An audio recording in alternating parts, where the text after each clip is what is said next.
Alright, how's it going, guys? Good. How have you been hitting it since our last lesson? Better. A lot better. Oh, man. How have those fundamentals and the chipping and pitching been working out for you? Good. Yeah, very good. Good. I'm gonna test you a little bit. What have you learned, like, that you've really been focusing on when you're chipping and the fundamentals? Definitely my grip. Making sure that I'm not like over.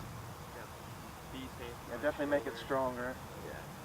Both you guys can really afford to strengthen that grip. And if you just take your grip right now, check it out, see how you've been doing with your homework. Yeah, Anthony, that's good. CJ, just that hand, make sure that V is pointing to that shoulder. Yeah, that's good. Just don't go back to your old ways right before you hit the shot. Just keep your grip. It's going to feel different, but you just got to practice in between the lessons. How many times were you able to hit some balls or play from our last lesson? Played on Thursday. Yeah. Have you been able to hit balls after work? Yeah. Yeah, just any free time you got, just pick up a club, practice that grip, or hit some chip shots or anything. And the stuff also that I taught you with chipping and pitching, hitting down on the ball, back in your stance, get hands forward, really encouraging that downward strike. Like I said before, it's a miniature swing of a real swing. Because you want to hit down on it. So just set up. Let me see a few more shots. See what kind of progress you've made.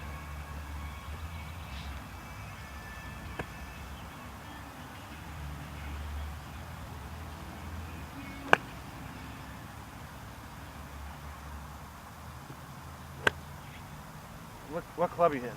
8-iron? Yeah. Pitching wedge. All right. Yeah, anything full swing, anything you're comfortable with. Ideally, you're going to want to hit like a 7-6 iron because it's middle of the pack. You can translate it well into your wedges and your driver. Anything's really good for right now.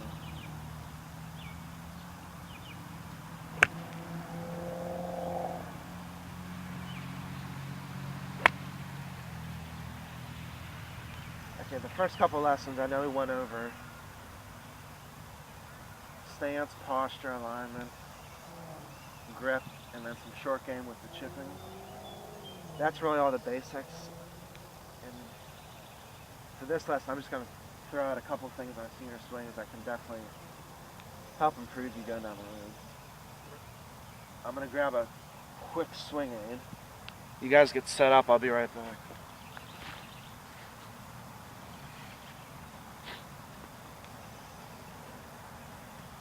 Okay, take one practice swing there, Anthony. I'm going to show something that'll help both of you guys out.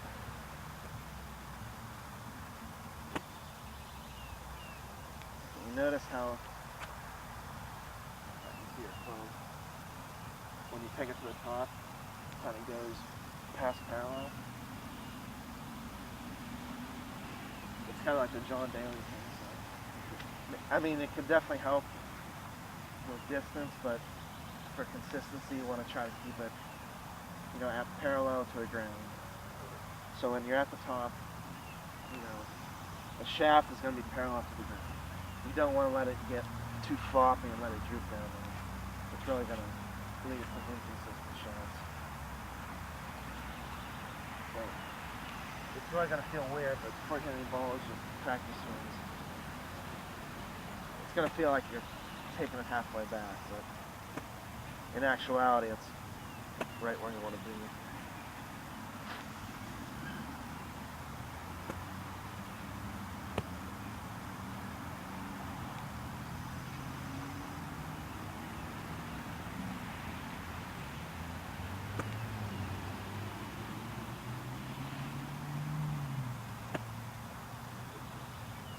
CJ, if you want to step off, I'm going to show a little visual here to get set up. And take it to the top without hitting this needle. One more time. See how you hit it? Just take it slow back and pause at the top. Right there? Yeah, one more time. That's it. So you're gonna take the swing, and I'm gonna pull it away so you don't hit on the fall. One more time. And don't be afraid. I know with this thing it's hard to follow through, but one more time.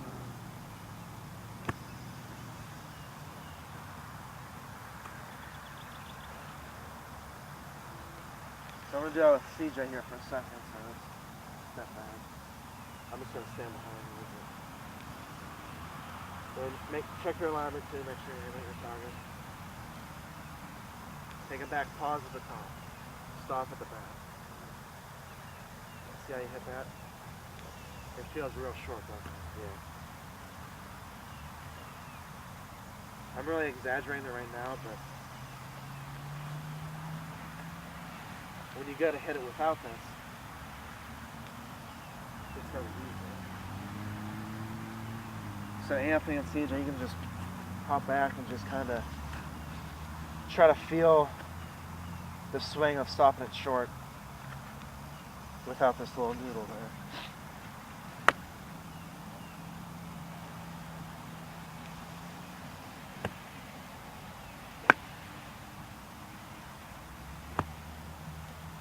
And I know it's hard, but try not to let your tempo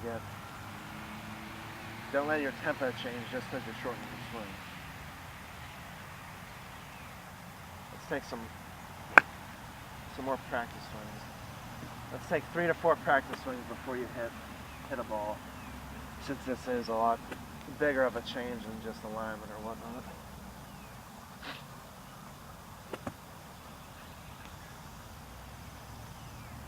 Really stop short of parallel, or at the very most, I want to see your club, parallel to the ground at the top.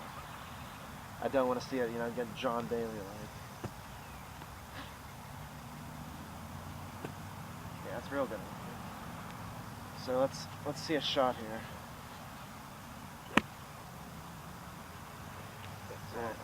I'm sure it feels a lot different. Yeah, it feels good.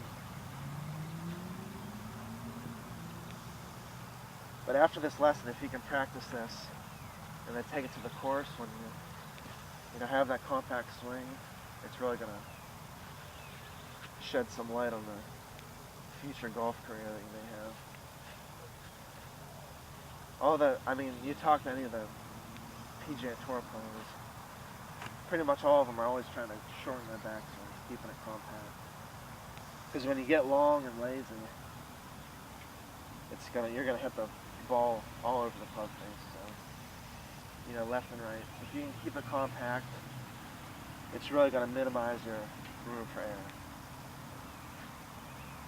That's really the one big thing I can tell you guys, aside from the basics and fundamentals. That's real good.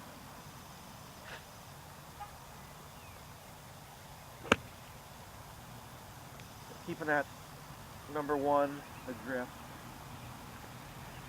2, alignment and posture. 3 and 4 are going to be keeping that backswing a little more compact and keeping your balance and your weight evenly distributed in your feet. If you can do those things, I don't see why you can't be shooting in the 70s and, next year or something. Or even less than that. Before you hit a shot, it's hard to just, hit balls. I want to see 3, 4 practice swings. Meaningful practice swings. More practice isn't better, but if you can practice with a purpose, that's better than just, whacking balls. Each practice swing should have a meaning, a purpose to it. give it 2 more swings and then hit a ball and try to make this the best one of the game.